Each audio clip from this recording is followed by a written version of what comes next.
My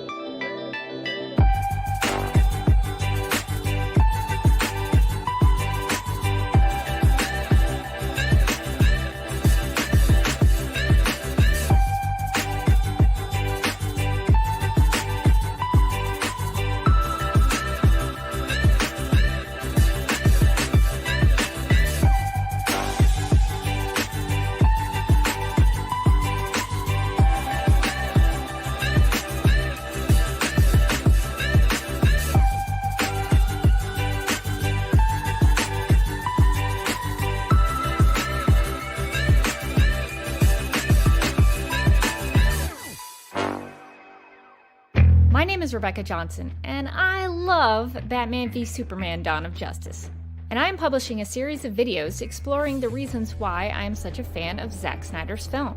In this series, you'll find my thoughts on topics that matter to me, like Larry Fong's cinematography, character analysis on Lex Luthor and Lois Lane, the Christian imagery, what I find hopeful about the movie, and yes, I'll address the critical reception. So if you're interested in any of those topics, I hope you will get something out of this series and find out why Batman v Superman: Dawn of Justice has had such a profound, heartfelt, and inspiring impact on my life. Welcome to the Duck Milk Prod YouTube channel. My name is Rebecca Johnson, and this live stream is part of a series I am calling Reading Reviews with Rebecca, which will analyze the critical reception of Batman v Superman: Dawn of Justice through the negative reviews written by top critics from Rotten Tomatoes, one review at a time. And this is not meant to belittle anyone's opinions, but rather serve as a study of art criticism and how we discuss film. I'm hoping that this endeavor will encourage us all to be better consumers of cinema. Well, today's live stream is actually going to be a little different than what we've been doing the last couple of times. Well, I have lost count of how many of these we've done so far. But this one's going to be different from what we've been usually doing, which is basically just going through a review, reading it, talking about it, disagreeing or agreeing sometimes about the things that are said. But this week, we hit a little snag. Because when I went back into my Google Docs, so back in 2016, after BVS came out, I had made notes on all of the top critics' negative reviews of BVS, and I just wrote them down and responded to them about the thoughts that I had and what they wrote. And so I had all of these things in a Google Doc, and I went back to a link that I had put in my Google Docs of a review written by someone named Colin Covert, or Covert. I'm not sure how to pronounce that last name, but it looks like Covert. So we'll just go with Colin Covert, unless he's maybe French. Covert. But someone named Colin Covert of the Star Tribune. So I had a link and a few notes in there of his review. And so normally with these live streams that I've been doing, I've been going back into that Google Doc, clicking on those links and rereading the reviews. Since it's been a couple of years since I first made the notes, maybe my thoughts have changed a little bit. And so I clicked on that link. And when I went to go reread this review, the review was replaced by a headline that read, quote, "From the editors, Star Tribune film critic resigns after ethics breach," unquote. If you want to see it for yourself, and I encourage that you do, the link is actually in the video description below if you'd like to follow along and read what is written there now for yourself, because we're going to talk about this. And even though this is not a review that we're going to actually be able to read, I think it's important that we discuss this because it's a part of a broader Rotten Tomatoes discussion. So I just want to say, if Colin Covert should ever see this video, I just want to say that I'm aiming to do this and discussing this situation in particular as civilly and analytically as possible. And I would ask that anyone watching live or posting in the comments would do the same. And since we don't have anything to actually analyze this week, normally I play a little video of my background so you know why I would be disagreeing with these quote top critics. But since there's nothing to analyze this week, I'm not going to play that. We're just going to get right into it and find out what actually happened with Colin Covert to the best of our knowledge from what we can now see.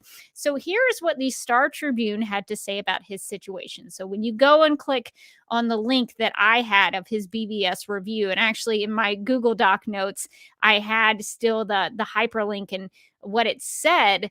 But when you click on it, you can't get to the review anymore. So I don't even know if I went to my local library and tried to find the Star Tribune article or the review of this in there, maybe I could find it that way. I don't know, but I think it's been scrubbed from the internet as far as I can tell. So this is what the Star Tribune replaced on that hyperlink. So they wrote, quote, and this is I think this was a couple of years ago, so this wasn't like yesterday.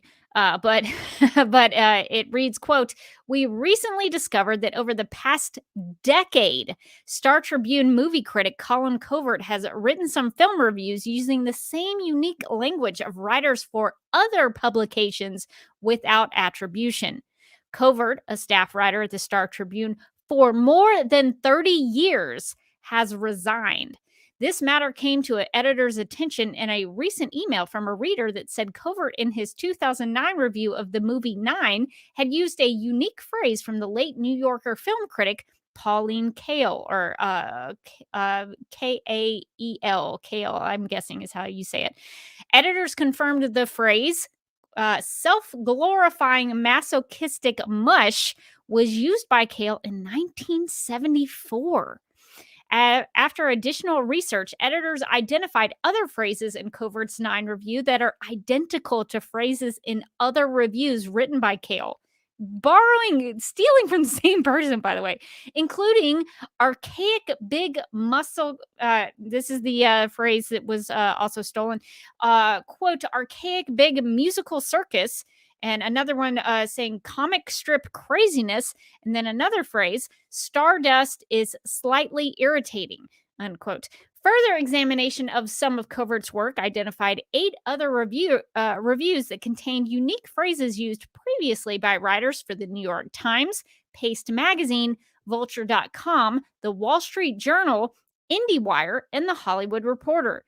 The reviews by Covert in question span many years, but one was published as recently as November 1st. And this is, I think this was maybe published in 2018.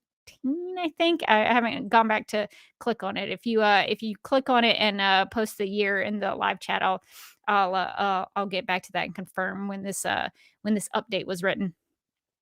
So to continue on, the reviews by Covert in question span many years, but one was published as recently as November 1st. In that review of the film, Can You Ever Forgive Me?, Covert wrote, "There's a breathtaking craft and control in her performance, but not once do you sense the tools at work."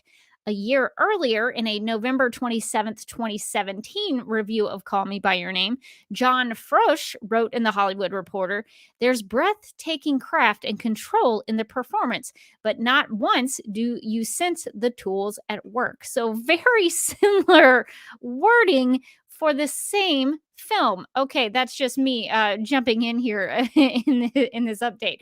Okay, so continuing on. So, quote, "The Star Tribune is alerting wire services and syndicates that use Covert's reviews and asking that they provide this information to editors of news organizations that may have republished them. We also are removing all of Covert's work from StarTribune.com." So they have scrubbed his entire his entire work. So continuing on, it says, quote, "In his long career at the Star Tribune, Covert has made many contributions to our cultural coverage." Many contributions to our cultural coverage. Continuing. "But this pattern of using distinct phrasing from other authors without attribution is a form of plagiarism and is a violation of our journalistic standards and ethics." And this was underlined, our journalistic standards and ethics, and those of our industry. Covert offered this statement to his readers. So this is Colin Covert's statement. as he's responding to this. He says, quote, "I'm sorry to say that through too many mistakes over the last 30 years, I have compromised the Star Tribune's meticulous reputation for integrity. The paper has given me the opportunity to craft a wonderful, important career, and through its benefits, safeguarded me through three serious health crises. It is no exaggeration to say that I am grateful from the bottom of my heart. When blunders occur, it is proper to admit them, correct them, and move on," unquote. And and then it also says, I think this was part of the statement from the Star Tribune, saying, quote, "We also apologize to our readers and to the writers and publications from which the material was taken," unquote. And the names attached to this are editor Renee Sanchez and managing editor Suki Dardarian. So this is remarkable to me because, and I don't have any written out notes. I'm just kind of responding off the cuff. Usually I have written a meticulous notes for these reading reviews with Rebecca live streams. But here I just kind of wanted to speak from the heart, because this Batman v Superman review from Colin Covert of the Tribune was listed as a review by a top critic of Rotten Tomatoes. This was a person considered to be a top critic who had been in this industry writing reviews for decades upon decades. And this was someone whose word was taken at high value from Warner Brothers. And Warner Brothers used these reviews, got so freaked out about Batman v Superman's film, critical reception, that they shifted gears, got rid of Zack Snyder, brought Joss Whedon in, and we all know what happened. I mean, Justice League in 2017, not even fans liked it. It was so it was such a weird mashup that just ended up not pleasing anyone. And Warner Brothers freaked out because of these stupid, and I'm going to say stupid because most of the time they're not very intelligent, and we've discovered some of this while we've been going through them. But it kind of not even kind of, it irritates me that these studios pay attention to these Rotten Tomatoes reviews, and they're written by people who sometimes have journalistic integrity concerns. I'm not saying all of Rotten Tomatoes and their top critics are like this, but here is one example of of one that is outed by the Star Tribune, the outlet that he worked for, as saying that he plagiarized things. But we're supposed to take his review of Batman v Superman and think that that has value to it. Who knows how much of that actual review were his actual thoughts? So I really wish now, looking back, I had copied all of that review down. I thought his review would be up there forever. I only made notes of two experts. I made two notes of excerpts from his original review. So this is the first one. Quote, "The earlier film was a savage Superman demolition derby that left many fans pained by its illogical and repulsively grim body count. This rehash and reheat installation aims to clear up those unresolved issues with an even higher tally of fatalities, unquote. I didn't think the BVS had a higher tally of fatalities than Man of Steel, but okay. And then the other thing that I had jotted down from his review that is no longer available on the interweb, he said, quote, "The real villains here seem to be director Snyder, who believes that no Duke Out is worth filming unless it runs 50 rounds," unquote. And my question to that is, what's so bad about that? At least Zack Snyder made the effort to make the Batman versus Superman fight live up to the height. So live up to the hype. So those are the two excerpts I had from his review. I don't have the full thing, but that gives you kind of an idea of what the review probably was like. Not so much different than some of the other negative reviews from the top critics of Rotten Tomatoes that we've looked at. But it is mind-boggling to me that we as a society, I'm talking broad terms here, as a society, put so much emphasis on the little percentage of Rotten Tomatoes. What is it, fresh? Is it rotten or is it fresh? And it's like, well, I don't know. Does it really matter if the people writing these reviews are people who lack integrity and copy other people's work? So that to me is very interesting. Um, so that was a surprise to me when I went back this past week to look into my notes and pull up this review again to reread it. Because, I mean, that's been 5 years ago since I made those notes, and I try to revisit it and see if I've, changed my opinion in any way, or if there's anything that needs to be addressed now that I didn't address back in 2016 in my notes. And so to find out that I wasn't even able to reread his review, period, that it is completely gone from the internet was wild to me. So I hope that the rest of the top critics that we're going to look at from Rotten Tomatoes are not like this person. Hopefully, they have all written their own thoughts and have abided by a high standard of journalistic ethics. But in this case, uh, Colin Covert did not do that, and maybe he's changed his ways. Maybe he really truly was sorry for sort of staining the Star Tribune and their reputation, and maybe he's changed his ways. So I'm hoping that's the case. I'm hoping that he's learned from this situation, but it is very interesting to see this in terms of the history of Batman v Superman: Dawn of Justice and the Snyderverse, to see that this at least is one case of one of these reviewers who maybe wasn't the best at what he did. So that to me is very, very interesting. So I'm going to go in the chat and see what other people are thinking as well, because this is the first I've heard of this. So I'm curious about what y'all thought. Dennis says, "quote I love the smell of humiliated critics in the morning. Smells like victory," and that's apparently a quote from John Millis, scriptwriter of Apocalypse Now and director of Red Dawn. Uh, and it says probably. So I'm not sure what that means. Is this an actual quote or not? Oh, Dennis says, "Note, he didn't actually say this, but I'm sure he thought it."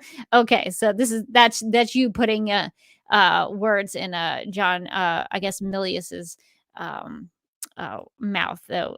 But that probably, I think that quote that you sort of made up there. I think it probably encapsulates a lot of creative people and the way they think about critics, which is why I always try to, when I analyze something or I review something, I always try to keep it in mind that someone, you know, this was their project that they loved, that they were able to create and they made happen. And I try to keep that in mind. That's why I try not to bash things. That's why I try not to hate things. But it's okay to, point out things where maybe it wasn't very strong or it could have been better.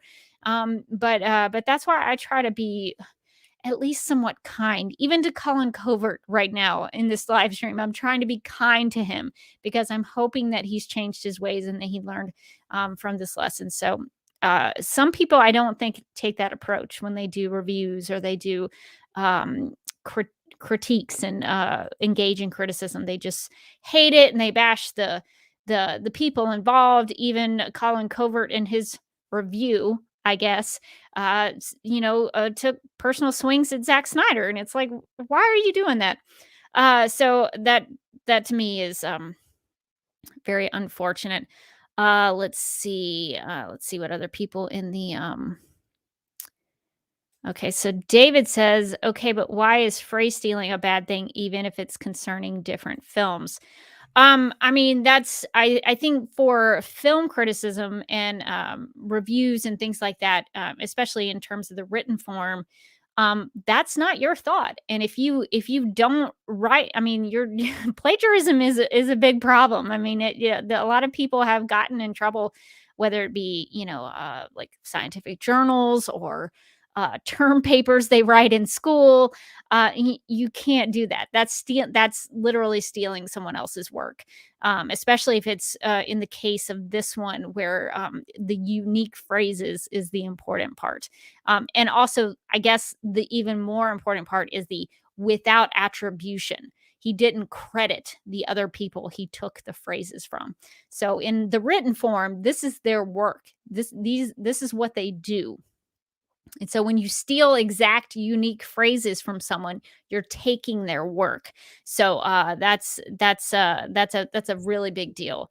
And it is strange to me that somebody, I don't know if it's out of laziness that this would have happened, or if this is out of not knowing what to say. I can't say whether or not he why he did what he did, but it seems like to me, why don't you just write down what you thought of the film? I was talking about this with my co-host on Supergirl Radio, Morgan Glennon, and she was like, "It's just your opinion. Why wouldn't why wouldn't you just write your opinion?" And she made such a good point because it shouldn't be that hard. It shouldn't be something that you have to um, steal from other people. You should just be able to say what you think, write what you think. So I can't imagine why he would have done that. But apparently that's what happened as they went back through it. Let's see.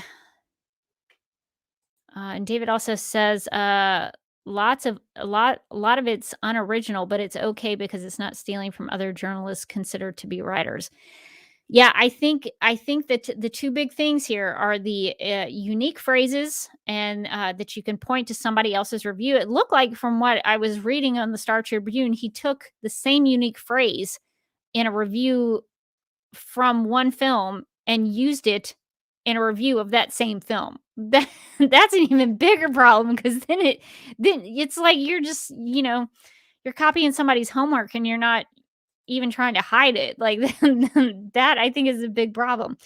Let's see. And Dennis says, talking about Pauline Kael or Keel. I remember she is considered a great movie critic, even though she was blatantly hypocritical in her review of Dirty Harry. Yeah, well, that's the thing, right? I mean, it's reviews could be hypocritical, but I guess maybe if she was a great movie critic, I haven't read any of her stuff, so I don't know, and I can't really speak to it. But I would hope that if she was a great movie critic, it was because she said what she thought, that she wrote reviews from her perspective, whether or not we all agree with it or not, or if they were even hypocritical. If she wrote her perspective down, that would have my respect at least, even if I disagreed with her. So I may have to, from here, I may have to go read some of her stuff just because I don't know anything about it. Let's see. David also asks, how the heck do we know if she came up with certain terms originally? If someone else uses it, has to be stolen from her. I think the way they probably look at it is if they can find that unique phrase in on the internet. Period. Maybe she took it from somebody in some book somewhere that you can't find on the internet, but I think they probably just cross-referenced it to what they could find on the internet. So that's my guess as to how they figured that out. But it sounded like somebody had just been a fan, maybe, of her work, and when reading Colin's reviews, noticed the same language that was written in his reviews. So it just seems like somebody had it up here in their mind and was recognizing that it was from her work.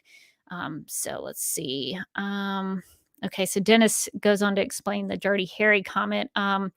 Pauline criticized Dirty Harry for glorifying a pragmatic cop while praising Bonnie and Clyde, a movie that glorifies two psychopathic murders. Yeah, I mean, I can definitely see how that would be hypocritical. But I think you can also criticize Dirty Harry while also, I think you can criticize the film Dirty Harry if you didn't like the film and how it was made, and also praise Bonnie and Clyde if it was a film that was made well. I think Bonnie and Clyde's made well. I haven't actually seen all of Dirty Harry, so I can't speak to that. So I guess it depends on how she's talking about it. Is she saying that Dirty Harry was a bad character because of the things he did, and then she praised the characters of Bonnie and Clyde, or was she just talking about the films? But either way, I mean, I think you can agree or disagree with it. But if to me, a great critic is someone who um, says what they think, that they have a perspective on a film that they seem knowledgeable about film, and that they are able to look at different categories of things and be able to say whether or not those things were good. Do they look at the cinematography? Do they care about the sound? Do they pay attention to the performances? Do they mention the effects? Do they care about writing? Do they mention themes? Things like that. Like those things to me make a good film critic. If they can find something in there and find and speak to what is meaningful to them, or what is maybe not meaningful to them, in terms of like if something could have been improved that would have been meaningful to them, that would have helped it be meaningful to them.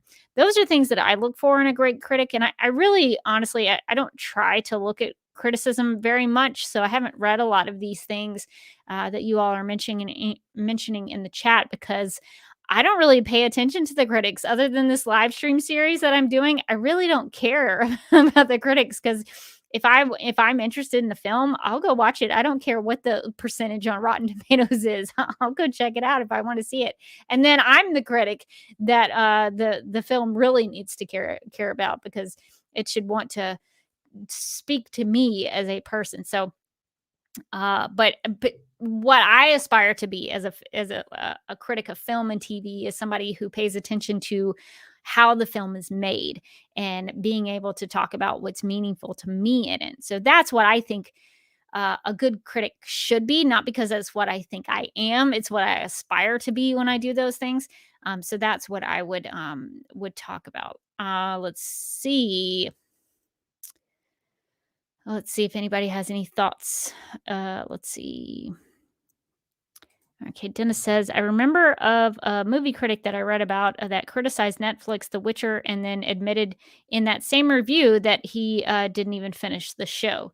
See, that's the kind of thing that I would consider to be a bad review, to be a film critic who's somebody you shouldn't pay attention to, that you shouldn't be giving any time of your life to, because that's somebody who's not a serious film critic, or a television film critic. That's not somebody who takes it seriously. If you criticize something and you haven't even finished it, that's not a real review. You're just judging it on what you think it is, and that's not a benefit or a value to anyone, especially to yourself if you're that person writing it. So yeah, I would consider that to be a problem. And then Dennis, I think, clarifies about the Dirty Harry and Bonnie and Clyde thing, saying she was saying that Harry shouldn't glorify pragmatic cops, but it's okay to glorify two real life psychos. Yeah, that's a moral problem, if that's in my opinion, if that was the case. But I don't know. I can't speak to it because I haven't read those reviews. So I guess I should probably read them for myself. Talking about that reviewer of The Witcher who didn't even watch the show. Watch the show. I don't want to badmouth those reviews or talk like I know what they're about if I haven't read them. So I would probably need to read them first in order to be able to speak to them.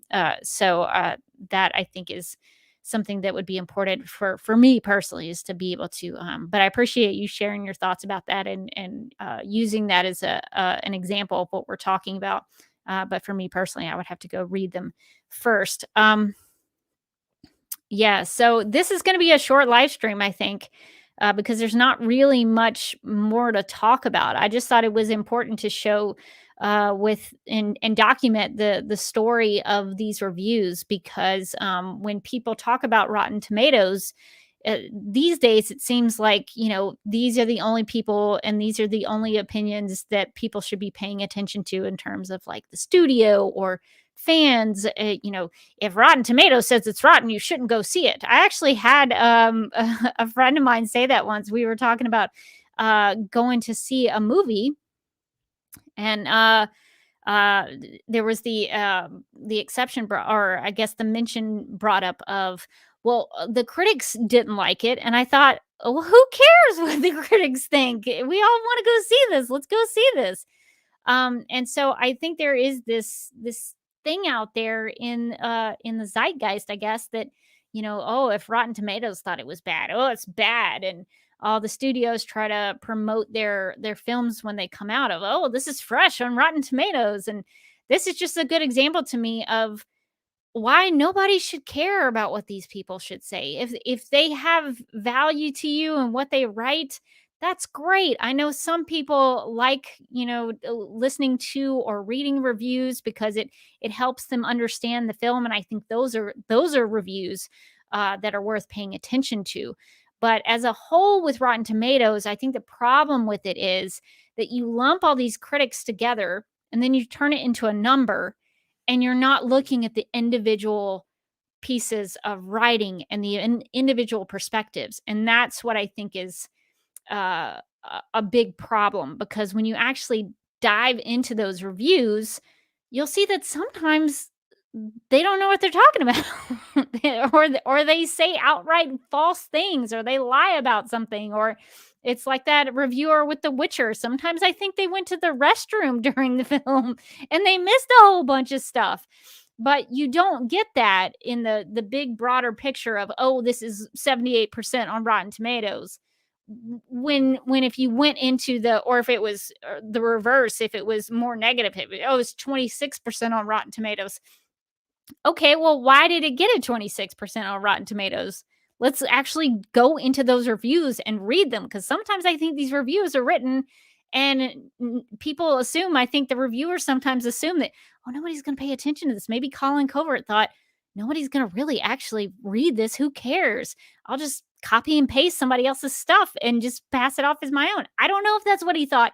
It's what it kind of seems like to me, but I don't know. I can't assume. But but I think it's important to actually go into the reviews and read why they thought the way that they thought. But you don't get that with the fresh and rotten uh, rating system that Rotten Tomatoes uses. I think it's more beneficial if you have a reviewer that you like to read, or if they have a podcast or a YouTube show or something.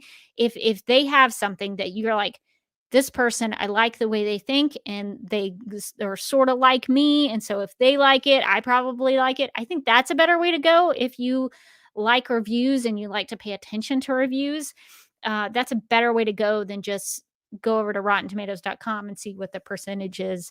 And so Rotten Tomatoes is just, to me, it's kind of useless because it really doesn't tell you anything. It tells you a number, but it doesn't tell you the quality of the reviews.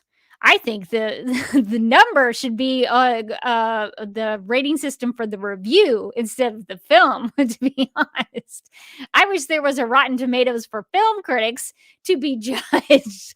That would be a useful service. Let me tell you what. I think that would actually be beneficial to mankind. So that's Rotten Tomatoes. Yeah, it's tough.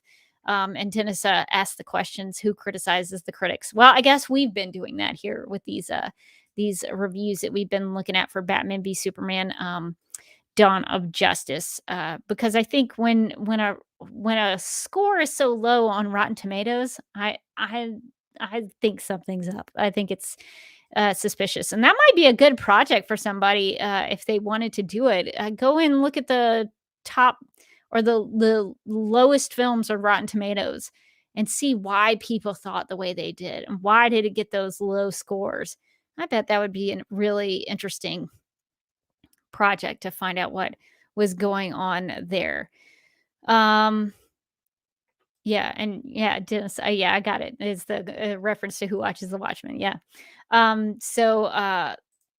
I think that this is an interesting example. I was very surprised by this revelation about this critic's review, because I was actually, I was ready to dig in, see what he said, and then nothing.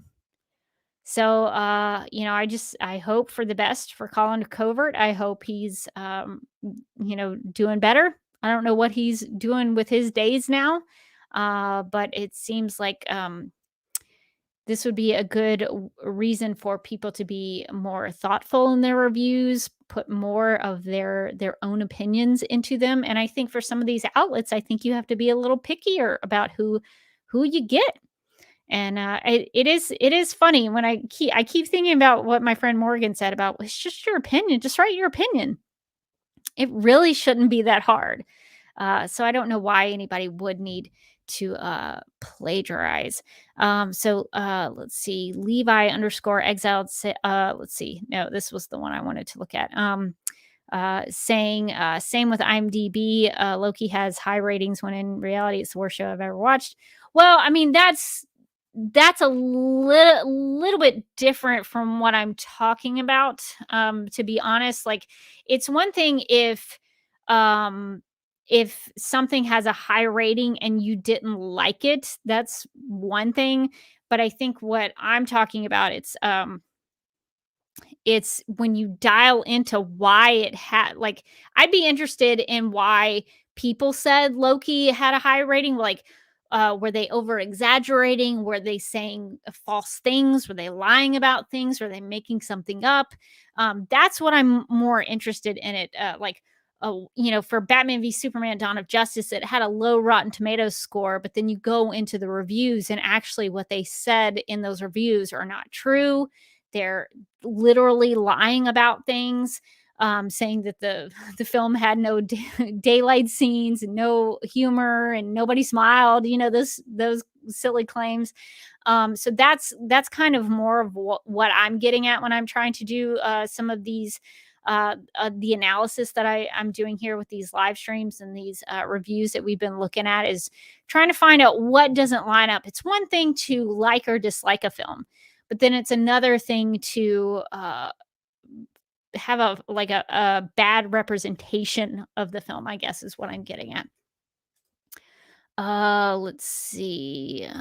Zack Snyder's jail Peru says, I have a doubt in the scene where Wallace Keefe is at the table with newspapers. You can see that he's putting his oh yeah, okay. I think Zack Snyder's jail Peru. I want to say you left me a comment in regards to this, and I can't remember if I responded to it or not. So if I didn't, my apologies.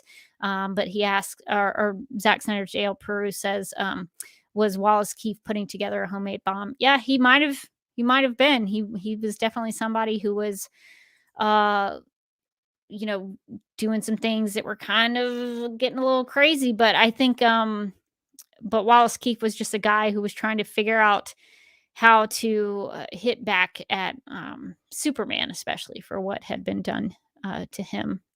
Not that Superman did anything to Wallace Keefe, but he was blaming Superman. Let's see. Okay, so Levi underscore exiled says I've read almost every IMDb and Rotten Tomatoes review about Lucky. Well, it's interesting. I'm curious. If you hated Loki so much, why did you read all the reviews? That's what I'm curious about. The reason I'm looking at these BBS reviews is, I guess the inverse of that is that I love Batman v Superman: Dawn of Justice so much, and I wondered why all these people were giving it such a hard time, and so that's why I was going into that, is trying to figure out, well, am I missing something? Is there such a reason to hate this? Um, yeah, so I think and I'd be really curious. I don't think I would go the inverse. I think I went into BBS reviews because I wanted to know why these people were going after it so much. But I don't think I personally would go the other way, where if I hated something, I would read all the reviews about it. To me, I mean, this is just me personally. I wouldn't want to waste my time on that. Like, if you didn't like Loki, my advice is to don't give it a second thought. That would be, just because I think, we only have so many hours in our day, and we only have so many hours of our life. I don't want you to spend hours of your time, going through something that doesn't give you any joy or doesn't bring any value to your life. I would maybe advise you to do to walk away from doing that kind of thing, because like I didn't enjoy the Disney uh sequel movies with Ray and Kylo. I didn't really enjoy them. I don't own them. I didn't buy them. I didn't really read reviews about them. I think I maybe watched like a YouTube video or two about them, but I didn't really get into them in terms of the reviews and what other people were saying. And I don't care. So it makes me feel better that if I didn't like something, I can just move on, I guess. So that's why I'm kind of curious. Levi underscore exile did respond and say, I read to know the truth. There's always a pattern.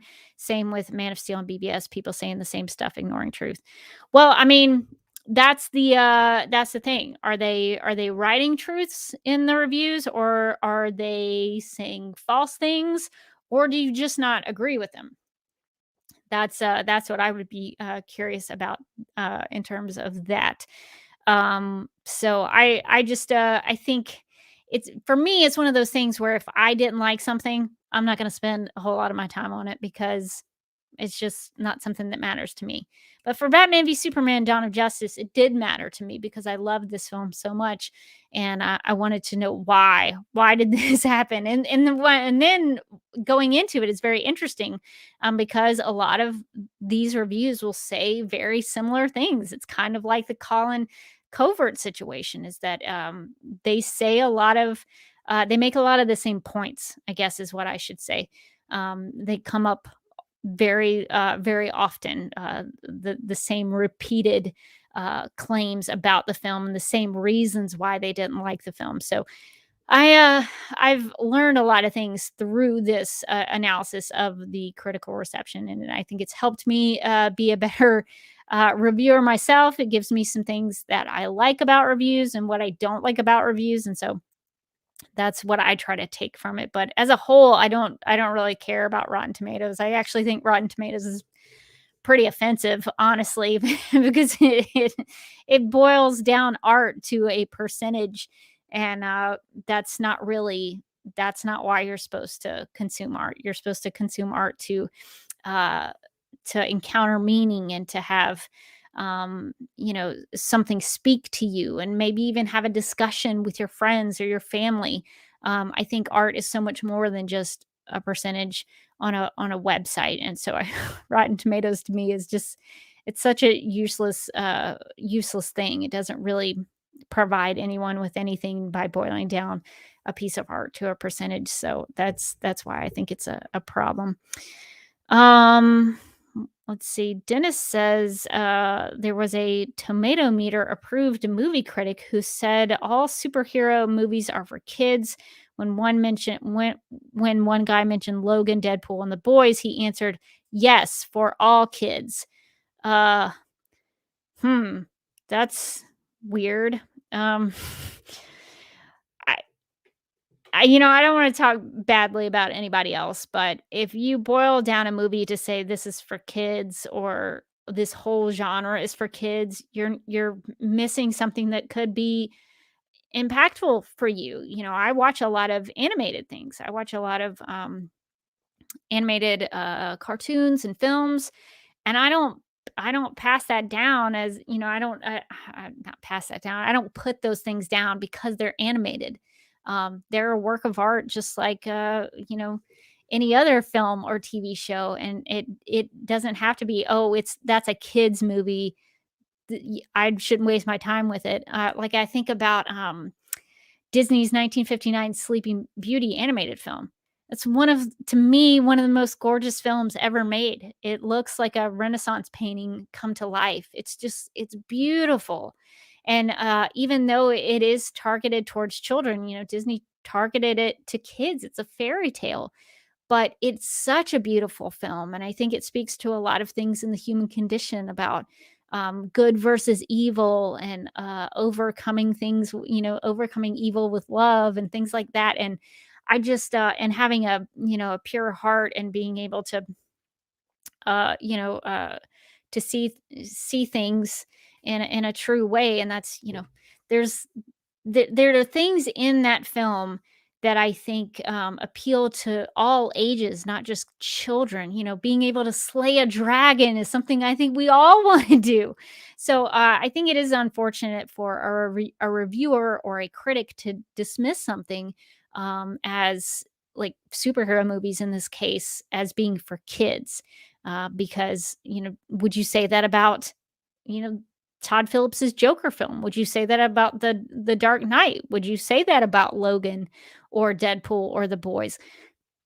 I think that's an unfortunate way to look at it, but that's my opinion. Some other people might disagree, but I think if you had your choice, we all have our ability to read or not to read something. So if you encounter a critic that you disagree like that, my advice is don't read that critic anymore. Skip right past it, because we all have the choice to consume something or not to consume something. So that's my advice to you. Let's see. Uh, yeah, I'm continuing to look into the live chat. Um, yeah, I guess that's kind of all I had to say about this. There wasn't a whole lot to get into with this. I guess to, wrap it up with my overall thoughts on this, I think it's unfortunate that somebody thought they should include somebody else's wording and phrases in their reviews and they didn't give people proper credit.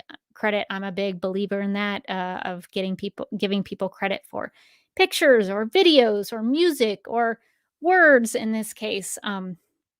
Or even thoughts that people share with me. Like I wanted to give my friend Morgan proper credit for mentioning her thought about this situation with me. I think that's really important. If somebody puts something out there, give them credit for it. Don't just take take their work as your own, because it's not right. So I think it's unfortunate that this happened, that apparently this happened a lot with this particular reviewer, but I'm glad that the Star Tribune took a hard stance on it and wouldn't put up with it once they found out what had happened. I think that's the right decision and the right choice. I hope that Colin Covert is has changed his ways and is doing things for the better. That's my hope. I don't know. Maybe I'll look into the situation a little more.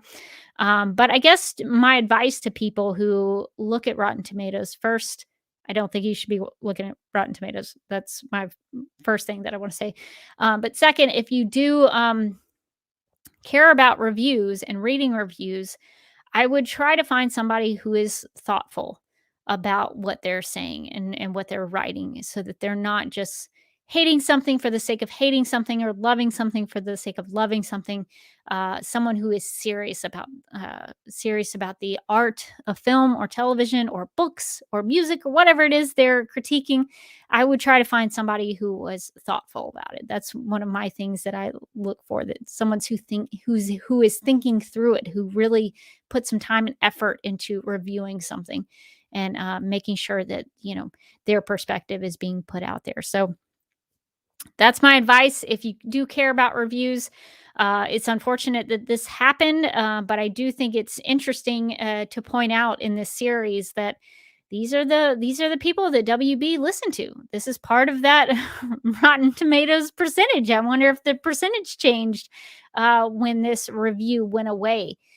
So that's it's something to look at. This goes back to the you see the percentage number, and then if you dial it down into the minutia of that percentage, what do you find?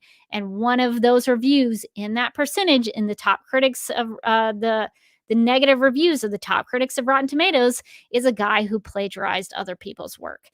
So that is interesting to me. I hope that that was something interesting to you all who are going to watch it, and to the people in the live chat. Thank you for sharing your thoughts and giving me some perspective on your perspective on this news. It's not really news. It's a couple of years old, but it's news to me. So so I since I had discovered it, I wanted to pass it along. So we don't really have a review to look over this week, but it's definitely something worth talking about. All right. Well, that's going to do it for this week's live stream. A little different from our usual review analysis, but definitely worth discussing since Colin Covert was listed as a top critic on Rotten Tomatoes, a top critic on Rotten Tomatoes. If you missed this live, I hope you'll consider sharing your thoughts in the comment section below. If you have any questions about when I'll be live, just check the YouTube channel. I schedule the live streams in advance for when I'm available, so just check the dates and times there. And we are continuing to take BVS reviews, some submissions. If you read a Batman v Superman Dawn of Justice review that you thought was a very thoughtful and meaningful discussion of the themes and the filmmaking craft of the film, if you just love a BVS review that somebody wrote, please share it and share it in the live chat, share it in one of the comments below, so that we can pass it around and look at it and leave a comment on their reviews, and see if there's something that would be beneficial for us to know about. So since we are talking about the negative reviews, let's also talk about the positive ones. So if you know of anybody who wrote a really great review and or analysis of BVS, let me know and I will share it with the class. All right. Well, I think that's going to do it for this live stream. So I'm going to let voiceover Rebecca wrap us up. If you would like to see more of these live streams, make sure to subscribe to this YouTube channel at youtube.com/duckmilkprod. If you'd like to keep in touch with me personally, you can follow me on Instagram at @TheDerbyKid and on Vero at DerbyKid. You can hear my thoughts on the CW Supergirl TV series and all things Kara Zor-El over at Supergirl Radio by visiting supergirlradio.com, subscribing wherever you listen to podcasts, or subscribing to the DC TV Podcast YouTube channel, which you can find at youtube.com/DCTV Podcasts. Also, please check out the Justice League Universe podcast for in-depth analysis on the DCEU films, including Batman v Superman: Dawn of Justice. And before I go, I hope that this live stream video series will inspire you to think more critically and thoughtfully about film and storytelling. I'd like to leave you with this quote from C.S. Lewis's book titled An Experiment in Criticism. The truth is not that we need the critics in order to enjoy the authors, but that we need the authors to enjoy the critics. My name is Rebecca Johnson, and I love Batman v Superman: Dawn of Justice. And I am publishing a series of videos exploring the reasons why I am such a fan of Zack Snyder's film.